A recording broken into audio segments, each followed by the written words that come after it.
Hello, hello, everyone. Welcome to Auntie Derek's Daytime Tea. I'm your host, Auntie Derek, and today is Wednesday, May 14th. And I hope you all are having a fantastic day. I am so far. I'm already on cup number 3 of coffee, so that way I can bring you all this good old tea, honey. But before we start the tea, I just want to shout out to everybody in the audience listening and their comments in the chat. Shout out to y'all.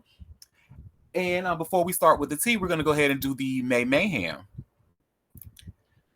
So, and what May Mayhem is, again, suggested by Chill, is that we just give some accolades to people who do some good trouble in society.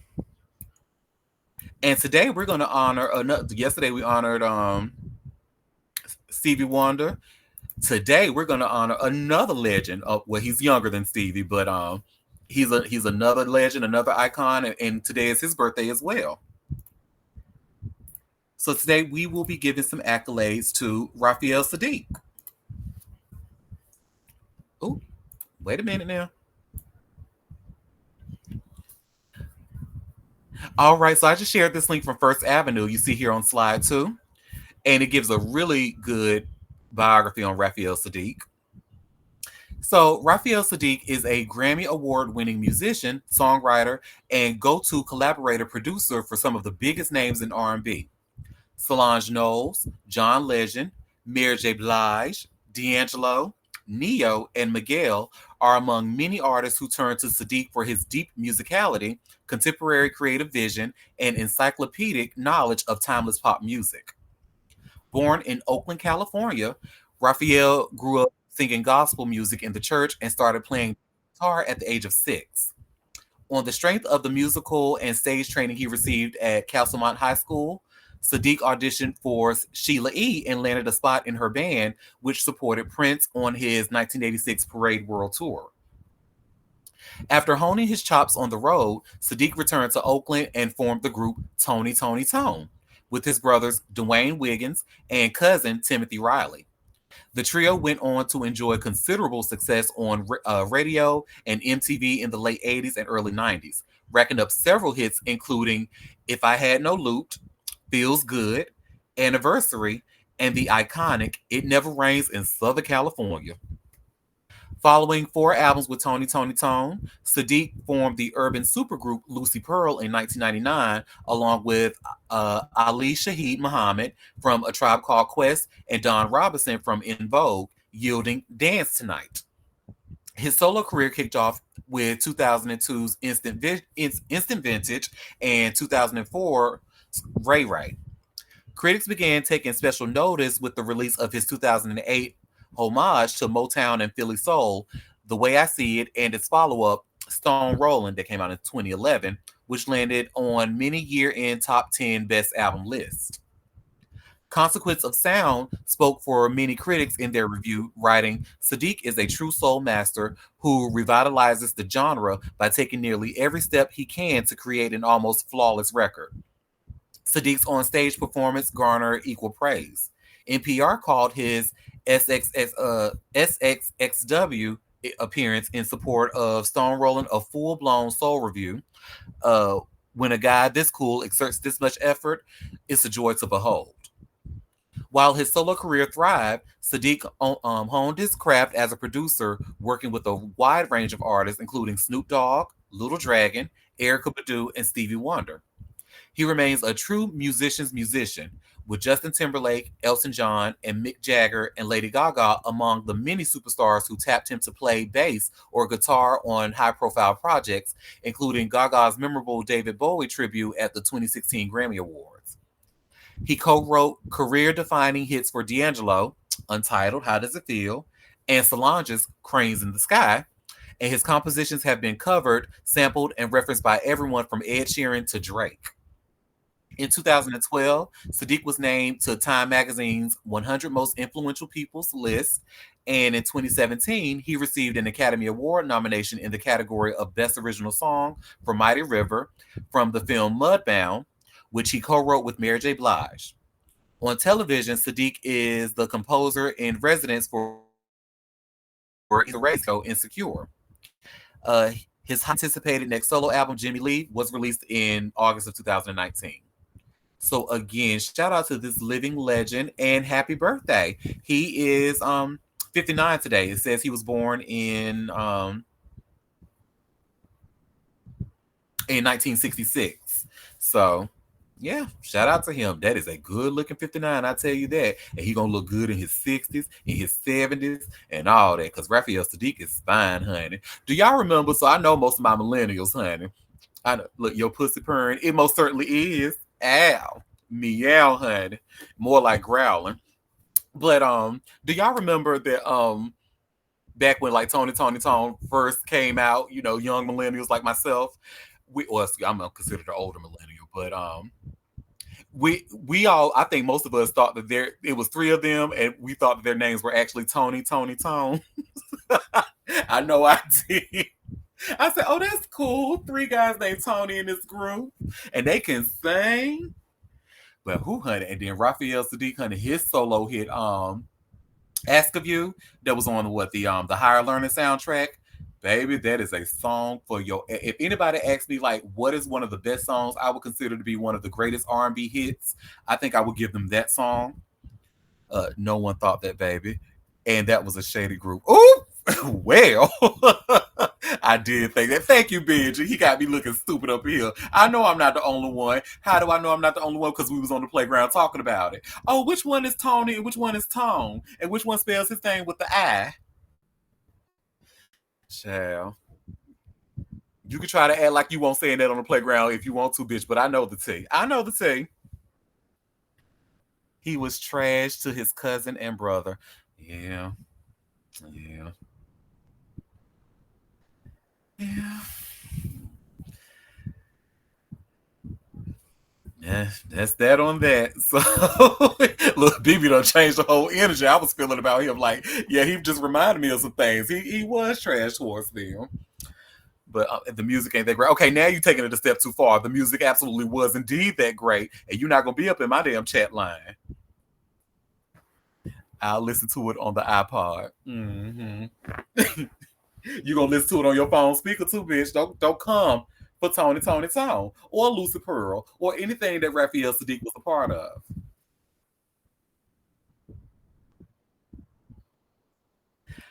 Well, again, happy birthday, Raphael Sadiq, and I wish you many, many, many more birthdays. Well, let's get started with the tea, honey. It's tea time. And we are on, so you know the first thing we're going to talk about is Diddy, honey, that Diddy trial. So we're going to just kind of recap yesterday and kind of pick up where we left off, what they were talking about with that people leak that I shared. And I'm sharing it again.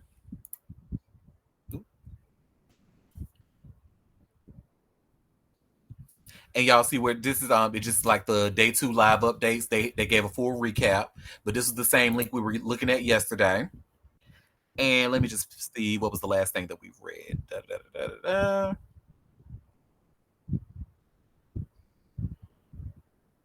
Okay, yep, we talked about him meeting Cassie met Diddy at the Trump Hotel in New York City. We talked about Cassie saying the freak offs were like a job and they could last up to 4 days at a time. It says Cassie testifies Diddy punished her by taking away her phone and laptop. Oops, so we didn't go over this. So Ventura said that Combs would sometimes punish her by having his 24-hour security take away access to her laptop or phone. She said that she'd be without her electronics for however long I was being punished for. Asked if he had taken anything else from her, she replied, "My self-confidence."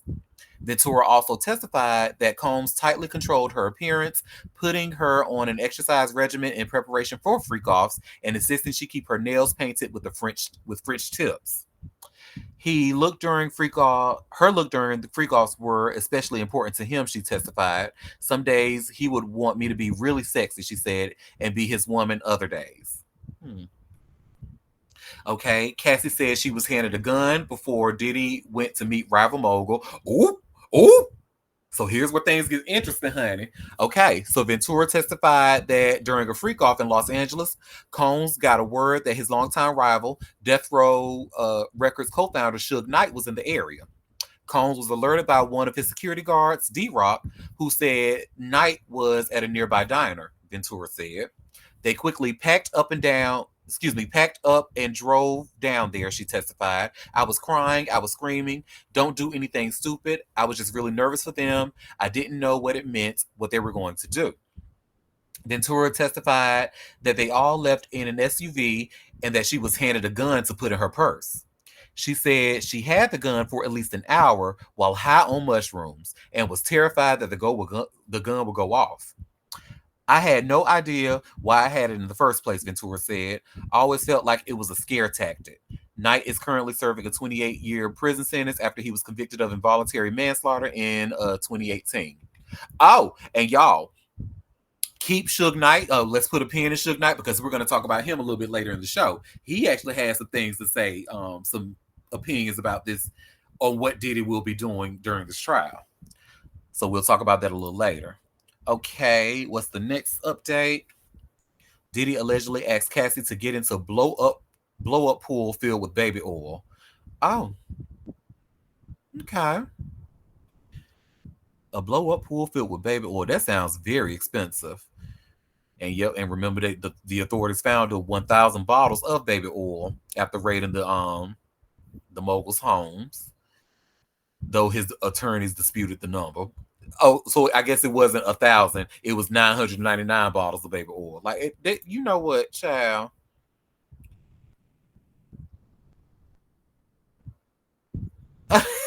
Don't blame me for anything. How dare you? Oh, but yeah, I thought I didn't think you all were going to see that, so it's good to know that you all are seeing it. So yes, what they're seeing, y'all, in here in the live show, there's just a little bit of a small glitch. When I post the link, they'll see like a little pop up, but it goes away quickly. But we have in the comments BB's bitch ass talking about some blame me for it. Don't blame me for a damn thing other than being fabulous. Okay, what is the next update? Oh yes, this was the last update from yesterday, honey. So remember how we read about Diddy forced the sex worker. The sex worker said that Diddy had him urinating Cassie's mouth. Now Cassie said Diddy done did it too. Diddy was peeing in her mouth. So it says Ventura told the courts that Combs would sometimes urinate on her during freak offs. Sometimes Sean, he himself, or an escort will urinate on me, she said. Ventura further stated that she did not want to be urinated on, but that she was never asked, calling the experience humiliating. She testified she was sometimes choked because there was too much urine in my mouth. I don't want anyone to urinate on me, Ventura said. Sean would urinate in my mouth, not super often, but often enough. Just nasty, honey. So baby oil pool, how did they drain that? Girl, okay. And we have what? Exactly, child. Just nasty. Nasty. Diddy is nasty. Well, that's that from yesterday's update. So let's get into see what they're talking about today. And I have day three's link from people.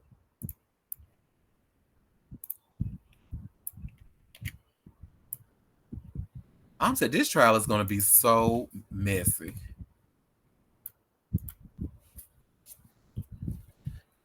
So you see slide 4, Cassie set to continue emotional testimony at Diddy trial. So let's see what we have so far.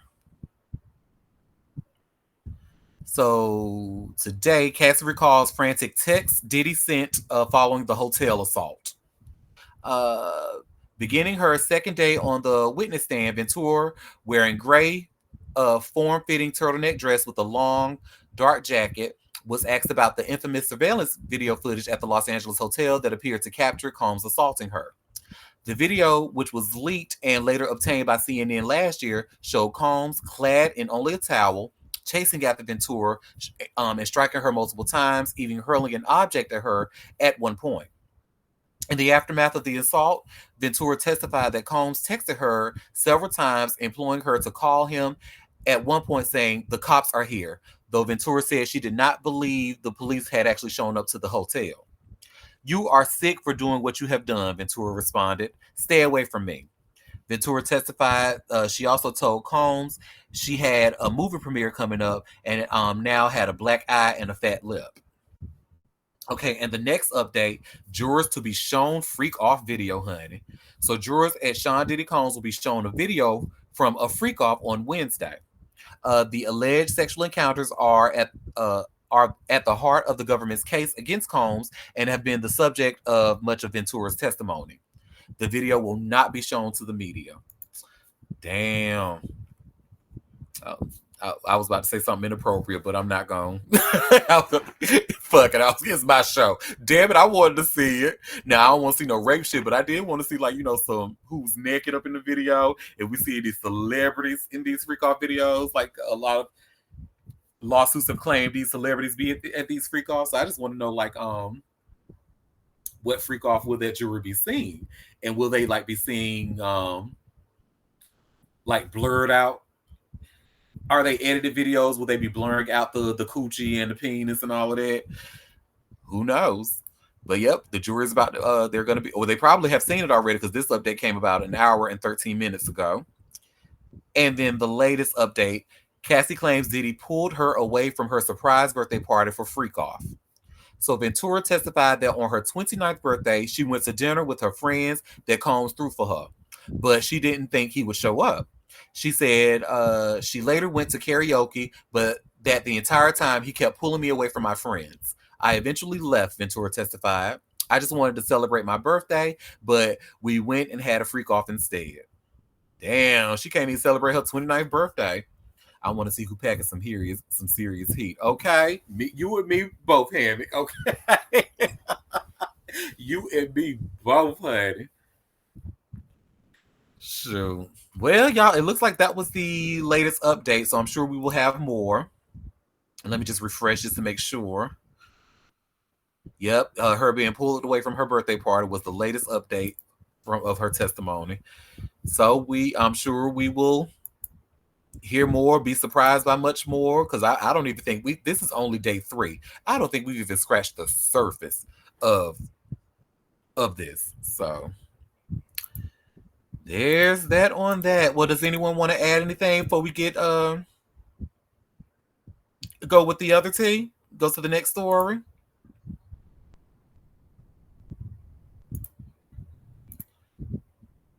Okay, well, remember I told y'all to put a pin in Suge Knight because he had some thoughts about what this trial will be doing. So I am sharing this link here from All Hip Hop.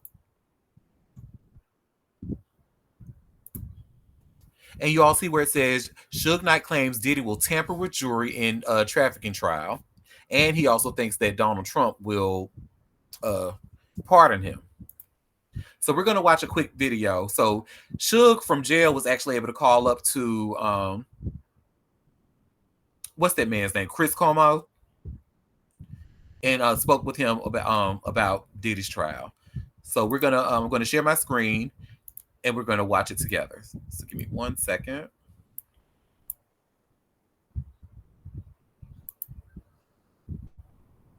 I don't think Cassie is in a situation where she has to lie. I don't think she's in a situation where she got to be worried anymore. I think she's in a great place with another baby on the way, and I still feel that Puffy's gonna be all right and have a fair shot at it because Puffy he's not a dummy. And I'm quite sure somebody's gonna talk to those jurors and convince 1 or 2 of them. That's all he needs is 1. So at the end of the day, it's gonna be a real exciting situation, but I think he's going to be all right. Sure. Do you think he's going to be all right because someone's going to tamper with the jury? Is that what you're trying to say? He got enough influence, and I'm quite sure. Don't seem like the prosecution is that bad against him. Don't seem like I think he got some favors with the government. I think they're going to show him a little leeway. It might not seem like it when it's all said and done, but I don't think he has nothing to worry about. I don't think he's worried because he's going to be federal. And if he gets convicted, Trump's going to pardon him.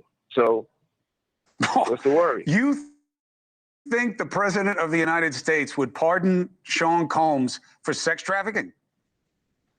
Shit, he pardoned Michael Harris, who allegedly killed a Jewish teenager.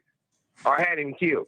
So they don't care about that. It's all about, you know, what's in it for the long run and what the bucks say and what the power of the people want.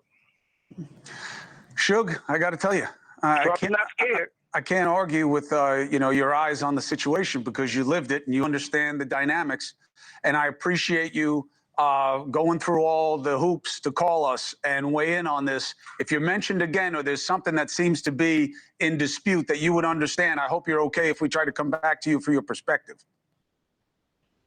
You always come back, man. You got a great employee. She's a great person. You're a great person. I support you guys, and I got great people in my life. And hey, God's the best. Thanks again. Thanks for having me.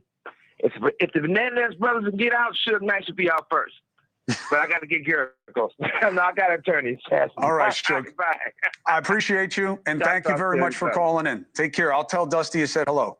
All right, thanks. Thank you for watching. Subscribe below and download our News Nation app right now on your phone, and you will get fact-based, unbiased news for all Americans.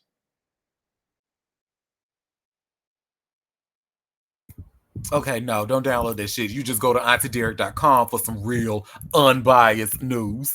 So, anyway, so we have a comment, boy, get off that phone and get back to yourself. Chris saying, Suge, I gotta tell you, makes me laugh. Right? Yes. But that is very interesting. So, like, we just read that this is one of Diddy's rivals. One of his famous rivals, by the way, and we learned that through the case that Cassie actually had to hold a gun in her purse while she was high on mushrooms while Diddy had a meeting with Suge. So I just found this very interesting. So he says that Diddy will definitely tamper with that jewelry. He's because Suge is right. All you need is one. And then he says if he does get convicted, then Trump is going to get him out. Which, you know what, I can believe it. I can believe it because problematic men support problematic men. But yeah, that's it. But so if this would work, then why didn't he do this for his trial? You know what I'm saying? Why didn't he? I guess maybe because they actually caught his ass on video running over that man. So I guess maybe the jury just had no choice but to say, yeah, he ran over that man. We got to do something about it. That was clearly Suge running over that man. So yeah, but he might be on to something. Who knows? But then again, though, this is also the same man that thinks he's getting out sometime soon. Suge, baby, you are not getting out, Aries King. I'm sorry to have to tell you. Well, that's that on that. Does anybody want to add anything else to about Suge Knight and his crazy ass before we go to the next story? The get off that phone and go back to your cell comment is killing me, honey. Suge been saying he's gonna get out soon. Yep, he been saying that. Now I guess you gotta have some hope, honey, for real. Well, and Suge actually mentioned Eric, the Melendez brothers, Eric and Lyle Menendez. Now, me personally, because what happened with them, I was actually very, very young, so I really didn't learn much about them until I was older, and I also did not watch that series. But I heard the series was okay with that Ryan Murphy series that came on Netflix. But Suge mentioned them, and it looks like they actually do have a chance at parole. So I'm sharing this link from People here on slide 6. And you see where it says Judge resentences Eric and Lyle Menendez, making brothers eligible for parole and possible freedom. So a judge has ruled that the Menendez brothers, who were convicted in 1996 of murdering their parents, will be resentenced to 50 years to life in prison, which makes them immediately eligible for parole and paves the way for the brothers to potentially go free, according to reports by Fox 11 Los Angeles, NBC News, and ABC 10 San Diego. Lyle, now 57, and now Eric, now 54, were sentenced to life in prison without parole for fatally shooting their parents, Jose and Kitty Menendez, in the den of their Beverly Hills, California home on August 20th of 1989. The killings, according to the brothers, came after years of sexual abuse by Jose, abuse which they claim was ignored by their mother. After he resentenced the brothers, Judge Michael Jessic said he'd given the matter long thought, acknowledging they committed an absolutely horrific crime and there's no way around it. But he said he was moved by the brothers' behavior behind bars. Life without parole gives an inmate no hope, no reason to do anything good. And I give them a lot of credit. It's remarkable what they did when they had no hope of getting out, Jessic said. Defense attorney Mark Garagos praised the decision, saying, I want to do a hat tip to Judge Jessic, who was able to cancel out all the noise surrounding this, all of the grandstanding, all of the political back and forth. He did what justice should. Um, he did what justice said should happen. Garagos emphasized that the judge struck the special circumstance which previously made parole impossible.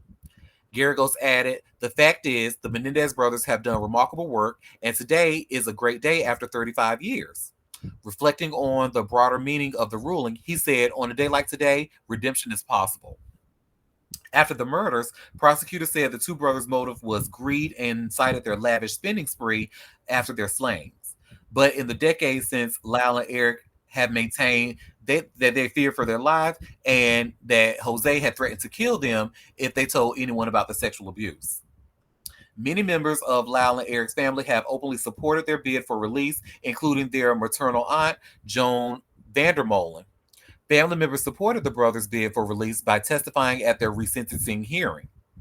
The case reemerged in May of 2023 when the brothers' lawyer filed a habeas corpus petition in Los Angeles County Superior Court seeking a new trial based on new evidence. The evidence includes a letter Eric wrote 8 months before the murders, including mentions of the alleged molestation and Roy Rosello's claim that he was drugged and raped by Jose in the 1980s. By October of 2024, the brothers had the support of then Los Angeles District Attorney George Gascon, who formally recommended that the brothers each be resentenced to 50 years to life, making them immediately eligible for parole.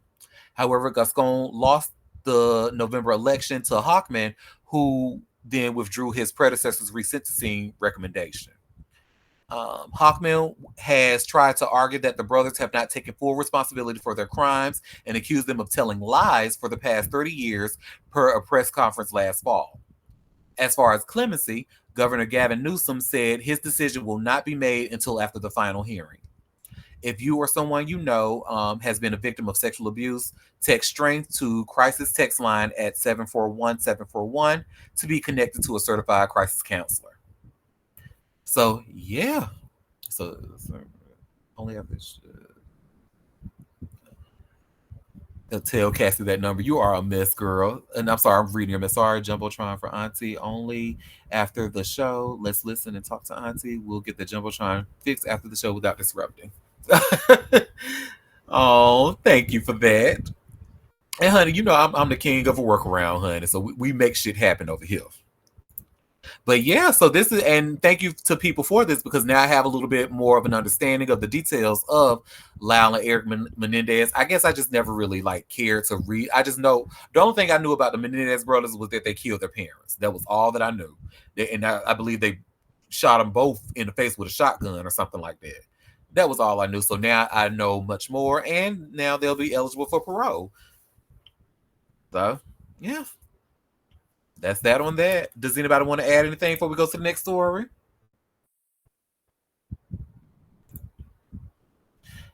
They were rich kids who killed their parents. Father was the head of a music label for Menudo. Oh, was he now? Okay. Well, thank you for that piece of information. Mm-mm. So, question happened because I know, like, back when you invented the internet, allegedly, back when you were inventing the internet, I know this story was like popping. So, do you believe that there, just in your personal opinion, do you believe that there's some truth that the father did um sexually assault the brothers, or do you think they were just saying that to kind of? Oh, I have no idea. Okay, it's good. Their incident happened during the L.A. riots and O.J. Simpson. Yeah, yeah. Well, I guess most of my because I knew all about O.J. honey. I guess because black. So, but yeah. Well, that's that on that. I guess we'll wait and see if the Menendez brothers will be getting out.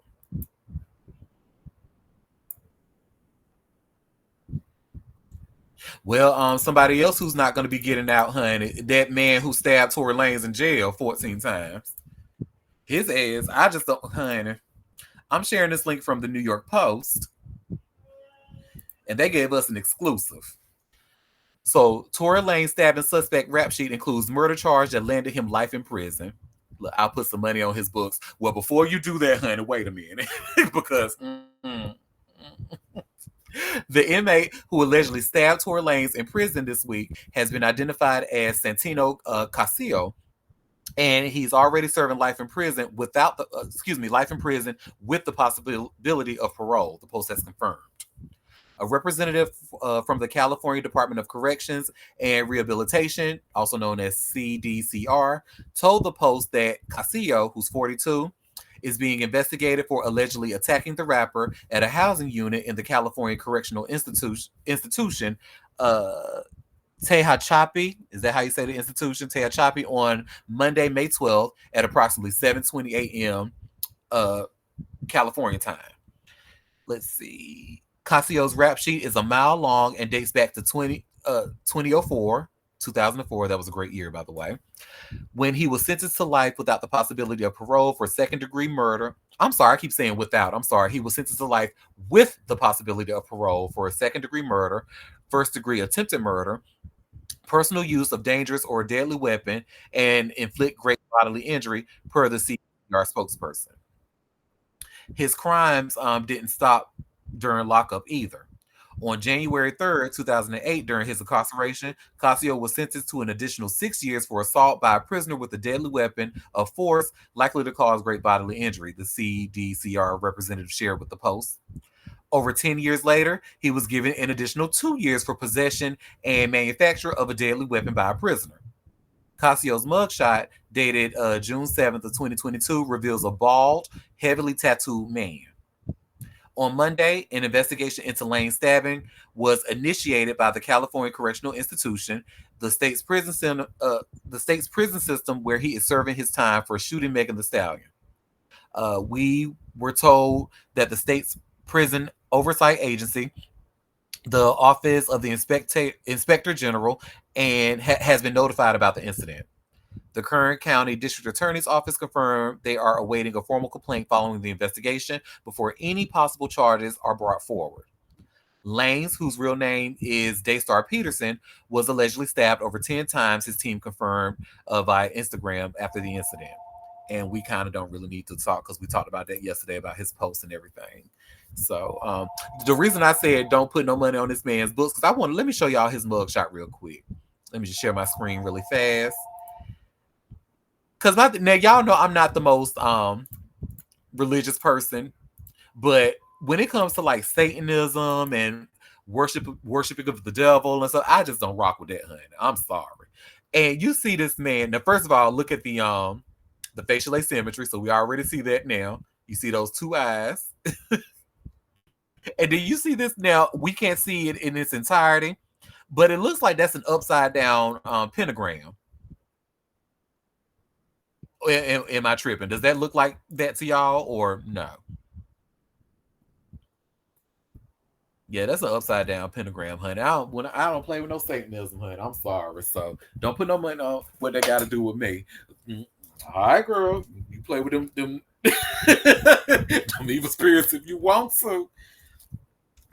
Satanism, that's the kind of shit that had Jeffrey Dahmer out here eating people. Allegedly. So I don't know now. Some things I just don't rock with, child. But yeah, that's him. His name is Santino Casio. And he's 42 years old. And he definitely has an asymmetrical face on it. So you know that ass crazy. And if he keep this shit up, he is not going to be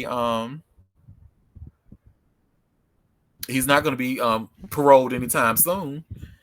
If you keep fucking up. Definitely stabbing somebody is not going to get you on parole. So that's that on that. Does anybody want to add anything about him or putting some money on his books? before we go to the next story?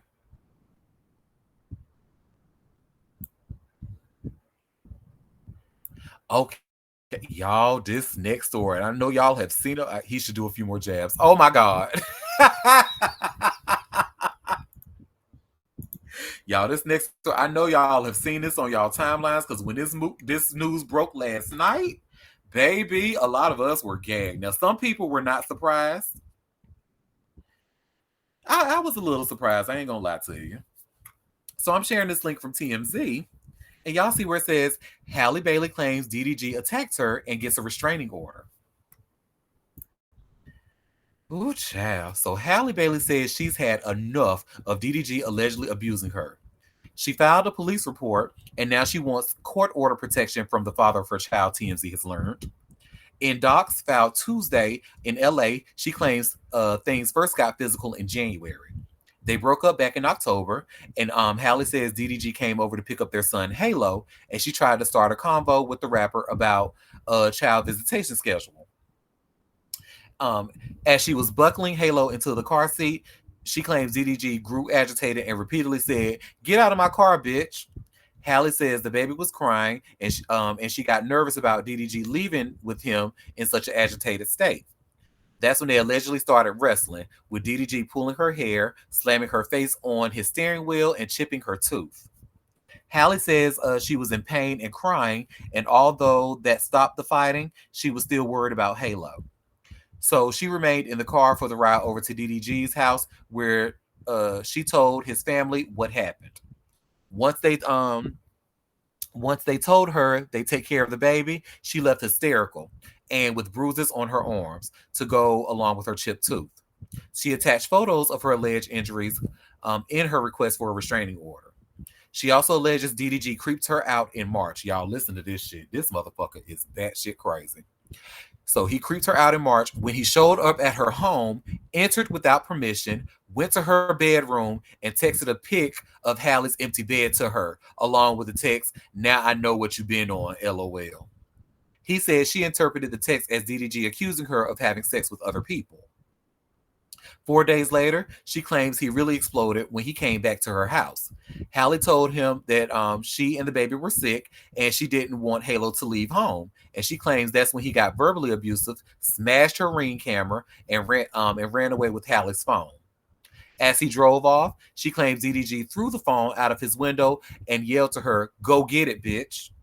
The incident prompted Hallie to go file a police report, and she says she also has ring footage to back up her side of the story.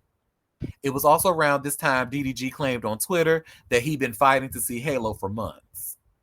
For Hallie, though, the final straw came just last weekend when she said she was vacationing with Halo and her sister in St. Lucia. She says DDG texted her links to social media posts claiming that she was on the island with singer Brent Faiyaz. Hallie replied, not with any man out here. I wouldn't do that. I have Halo. Please let me enjoy my Mother's Day in peace. I hope you are okay and feel better soon." The judge granted the judge granted Hallie a domestic violence restraining order requiring DDG to stay 100 yards away and gave her permission to take nearly 18-month-old Halo to Italy, where she'll be filming a movie in 2 months. DDG also has to stop posting or streaming about her and their child. Hallie claims her ex has been whipping his family into a frenzy by trashing her when he live streams. We've reached out to DDG's camp. No word back yet. So, whoo, child. Child, child, child. I'm sorry you went through that and is currently going through whatever mess, but didn't she double down on this tired ass man when people were warning her about them? Hammy, wake it up, baby. Wake it up. And a lot of people kept saying, like, "Oh, this nigga ain't shit. A girl, you need to." And what really woke it up for a lot of people is how he was acting during her press run with when she was doing the Little Mermaid. And they were just like, some of his actions is questionable. Now, initially, I was like, okay, y'all doing too much because I didn't like the idea. From what I was seeing, they just looked like just your typical young couple just hugging, kissing all up on each other and stuff. I'm like, okay, I mean, but what people were doing was like, oh, you need to get with your co-star. And I'm like, why y'all trying to champion her to go with this or campaigning for her to go with this non-black man, but whatever. But when I saw, like, especially when he released that song about her and him, and I was like, oh, this is not a good look. So I remember tweeting myself. I used that Monique when she was on Steve Harvey, that video clip, and I was like, my brother done burned too many bridges, and there's nothing I can do for him now. Cause woo child, you are showing your ass, baby, and now he has fully shown it. Now that part was stupid. Yeah, you're right. But honey, she said that this has been, and then who else said that he was abusive? Ruby Rose. She alleged he was abusive as well. So it's like the signs were there, but a lot of us, including myself, admittedly, like we just didn't see it. I definitely had blind spots when it came to this. But you know how this article TMZ said, after that incident happened where he smashed her head on the steering wheel and chipped her tooth, and they ended up going over to his family's house, and they were able to take care of the baby, and she told them what happened. That's interesting because both his mother and his sister have actually kind of spoken about it, but not really. So let me just share this link here from Hot New Hip Hop. And I'm going to share my screen, and we're going to see two things. One is an Instagram post, and one is just a little quick video clip. So you see this article here. DDG's mother and sister react to Halle Bailey's abuse allegations. So let me share my screen really fast.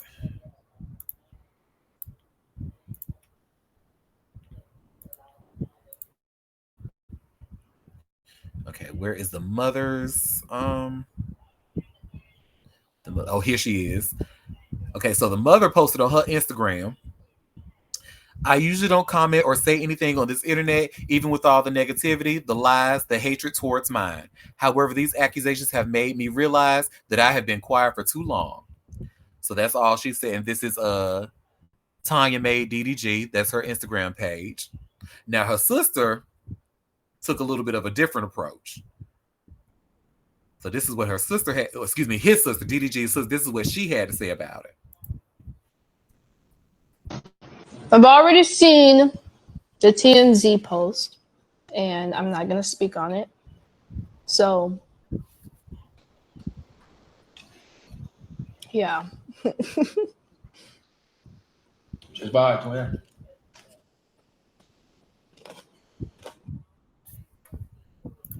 Okay, and what she had to say about it is that she's not saying anything about it. So I feel like the sister, might know something that mama, she doing what mothers do, especially when mothers of abusive men, they always say, oh, the lies, the allegate. Look, we needed a video for that. Look, in her defense, it looked like they were doing something else on video, and she was asked about it. Maybe they were doing like a food video or something, because it looked like they were both eating something. So. Right, because what was that? That would be my guess. I don't know this girl. I just imagine they were probably doing a food blog or something, and she was asked about that. And you know what? I actually have another video as well. And apologies in advance, y'all, because we were talking about Aiden Ross yesterday and how problematic he is. But DDG was actually hanging out with him, and they were live streaming when DDG found out about the allegations. Baby, so we about to watch this reaction. And yes, we need a video for this hammock. Because I was like, oh, well, he was shocked, and he's saying that there were lies. Child, let me share my screen again. Well, first let me share this with this link from All Hip Hop, and then I will share my screen.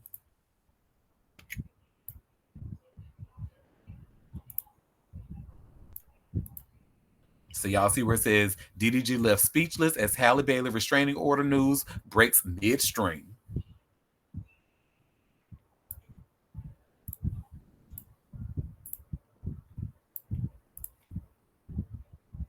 All right, let's go down to the videos. Okay, so here's the first. It's two video clips. They're both really short, but here's the first one.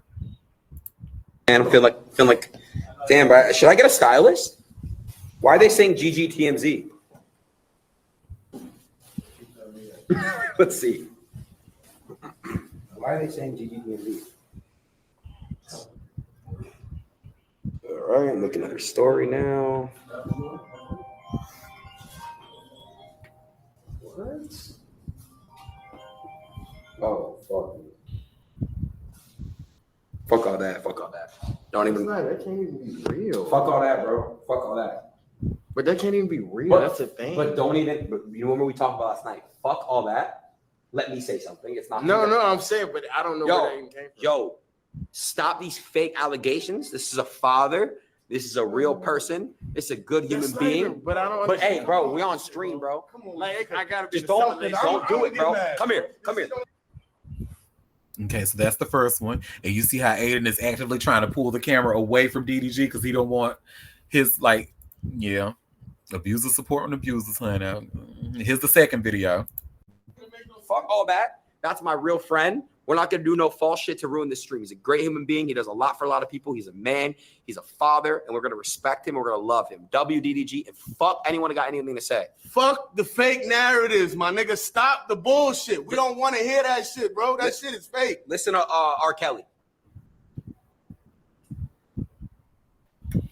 Now, I don't know what the fuck he meant by that listen to R. Kelly comment, but we'll address that later. But you see how, like, look at just how so clearly it was TMZ that broke the story, right? When TMZ broke the story in the article, they had pictures of her chipped tooth and pictures of the bruises on her arms. And you still want to sit here and say, oh, it's lies. Stop spreading the fake shit about people. Like, huh? I can't. When I tell you cis hetero men, baby, are going to be our downfall, I'm telling you. Woo, child. So that's that on that. He's saying that they're lies. I don't believe that they're lies because he even looks like the type, and he has shown his ass several times before for people to even think it's a lie. So that's that on that. And I really hate that Hallie did have to go through that. But just like Hammock brought up, she most certainly was. She doubled down on his ass when people were trying to tell her this man that she wasn't shit, and she really needs to keep her guard up. Don't let your guard down, because baby, you in trouble. People saw it from the beginning. So, and and I did see like a bunch of sentiments, like it was a few people that tweeted, oh, well, this is not the time to tell you I told you so. And so, okay, well, when is the time, to be honest? When is it? Because you don't listen when they tell you from the beginning. You don't listen. And I'm even speaking from personal experience for myself, with people in my life. Somebody I know personally is going through, this person is dealing with a narcissist, and I'm trying to just pretty much flat out paint it so that way a kindergartner can understand, like, girl, you are in danger. But then when some shit happens, and then I'm like, well, I did warn you about this before. Now, oh, well, I don't feel like talking about it. Well, when do you want to talk about it? When is going to be the appropriate time? When are you going to take responsibility for your own actions? And you know how, unfortunately, a lot of these girls do like to be victims of their own bad decisions. And I hate to see it, but it is what it is. So, a white man has nothing to say to me unless they're checking me out at whatever store I happen to be in that day. I know that's right.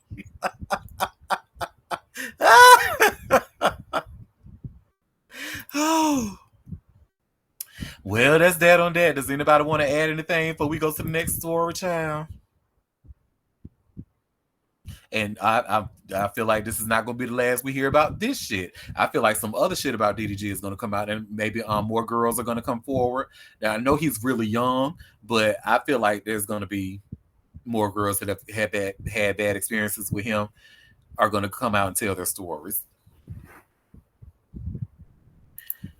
So, well, speaking of white men,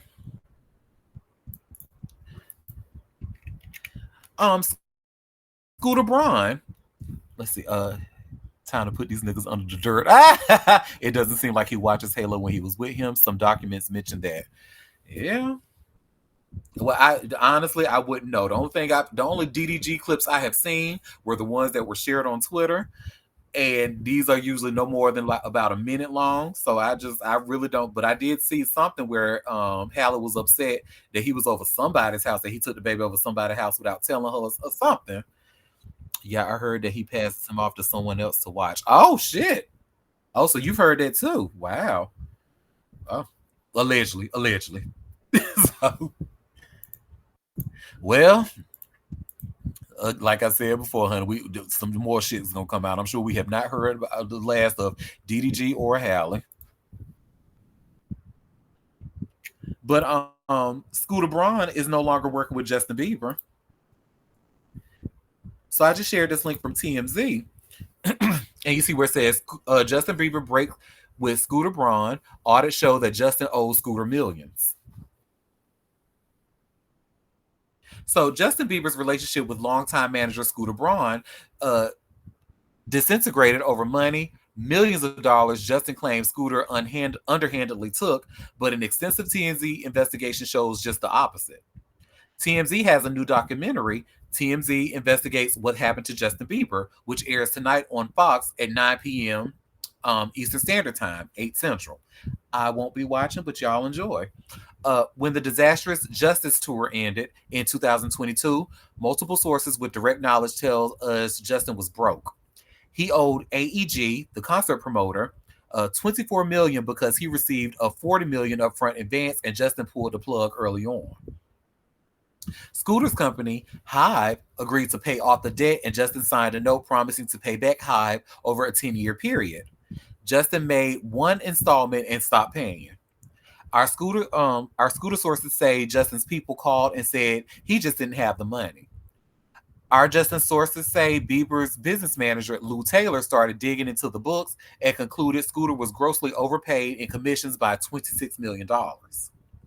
Hive then did an internal audit and determined Scooter was actually underpaid commissions and Justin owed him $1 million.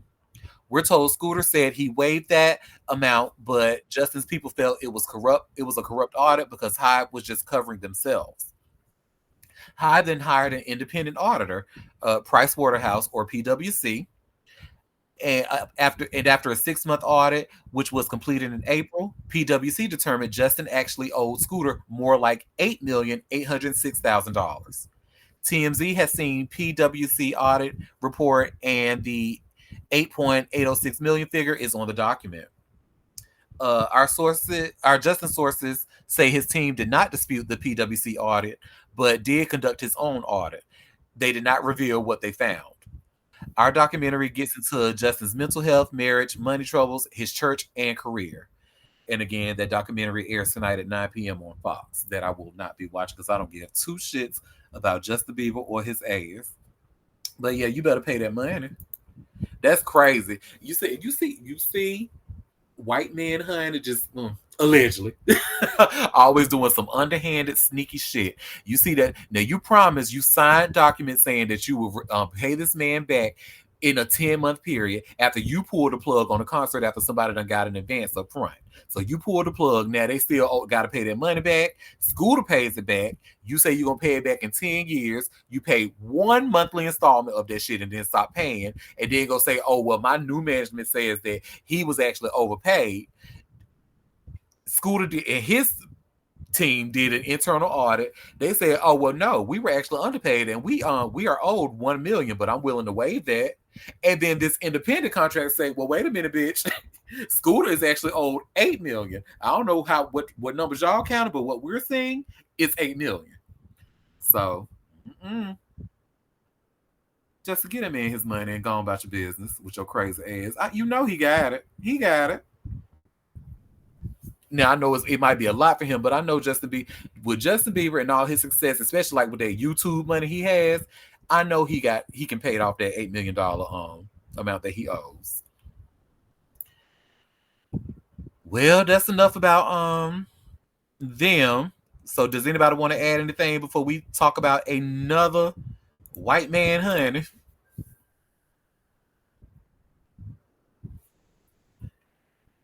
Okay, so this white man here that we're going to talk about, I just want to ask you all: are you all familiar with a wrestler by the name of Kyle Snyder? I don't watch wrestling, so I'm not confused. But give me some emojis or put in the chat if you all are familiar with this person.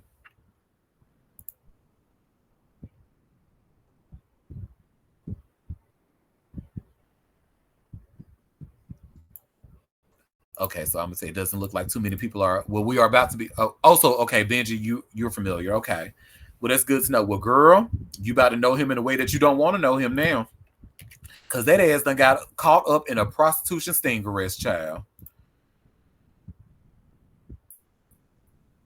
So I'm sharing this link from TMZ, And you see where it says Kyle Snyder prostitution sting arrest video shows cop cuffing pantsless wrestler.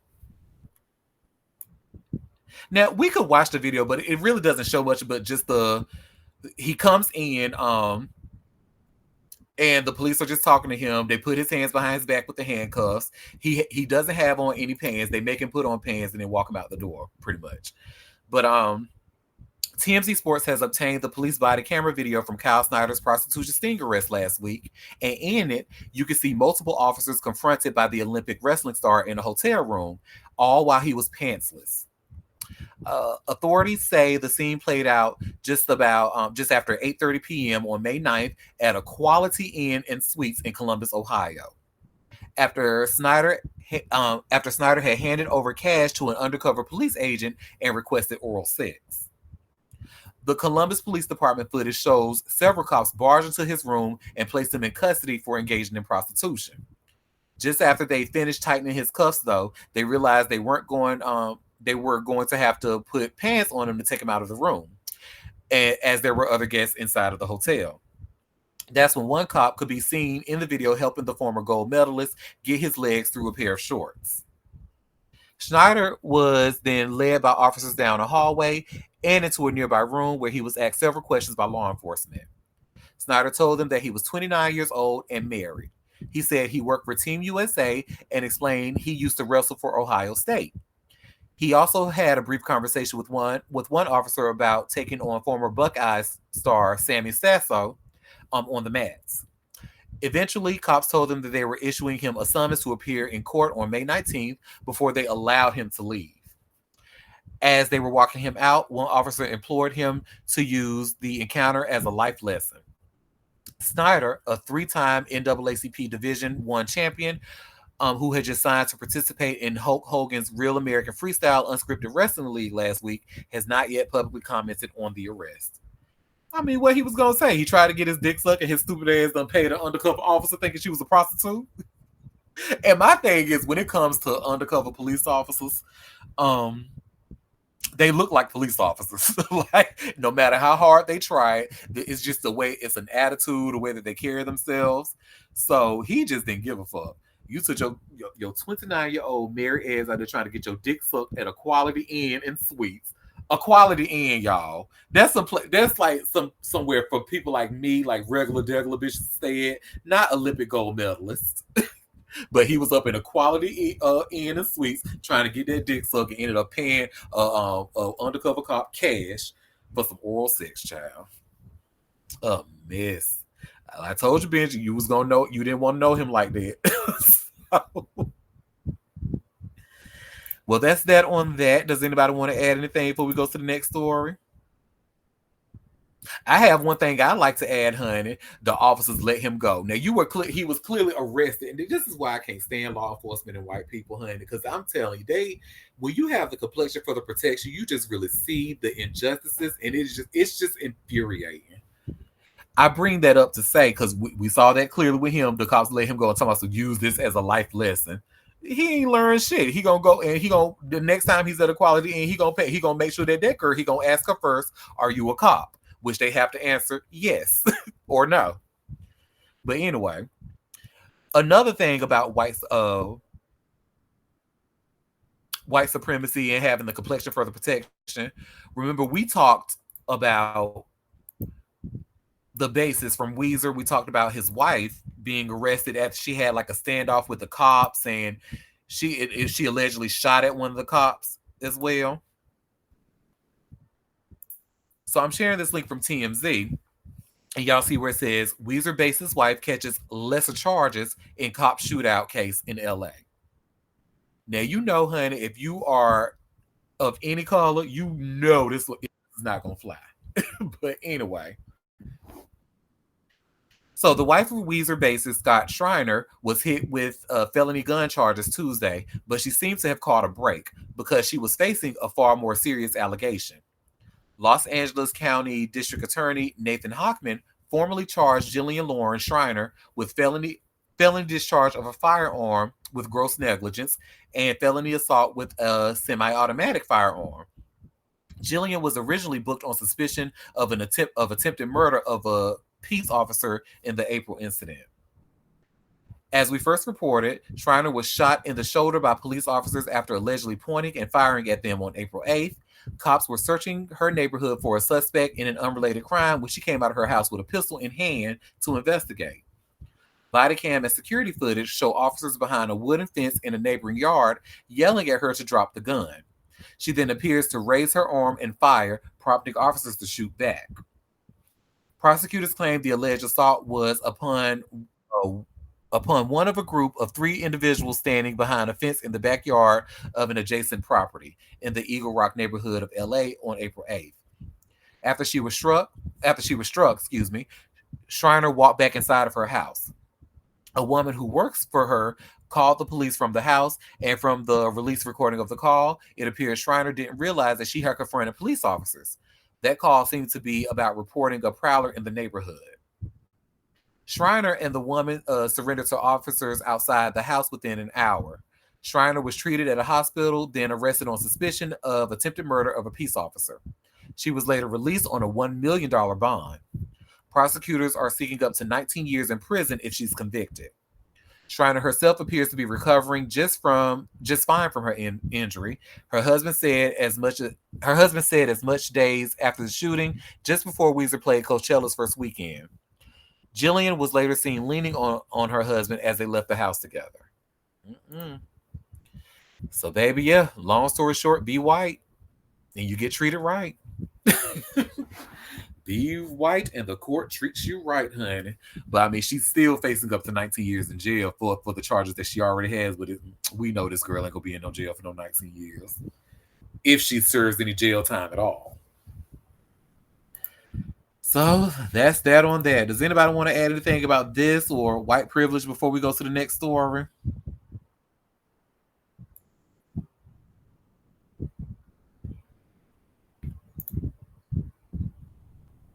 All right, y'all. Well, I actually have only one last story today.